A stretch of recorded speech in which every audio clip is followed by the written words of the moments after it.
Sa pagsanib puwersa ng mga Benavides kay Agent Fernandez ay pinuntahan ni Iris si Sandro sa lumang gusali at itinanong tungkol sa DNA result ni Camila at Jasmine Flores kung matagal niya nang alam.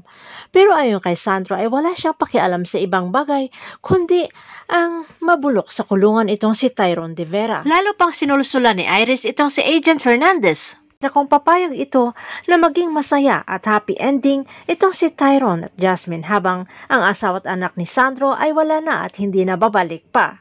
At sa pagka-dismiss ni Sandro bilang Inlea agent ay tutulungan siya umano ng kanyang ama na makabalik sa serbisyo na kahit nakakulong na ang kanyang ama ay marami pa ring galamay sa Inlea at makakalabas rin at dapat makipagtulungan itong si Sandro para makabalik sa serbisyo. Naging formal na ang pakipagtulungan nila Iris at Sandro sa pamamagitan ng pakikipagkamay tanda ng kasunduan. At sa pagharap naman ng dalawa, Vito at Agent Fernandez, ay lalong idiniin ni Vito si Tyrone sa pagkamatay ng pamilya ni Agent Fernandez. Tuluyan na kayang maidiin itong si Tyrone sa mga kasalanan ng mga Benavides. Abangan na lang natin ang susunod na episode dito sa Lavender Fields.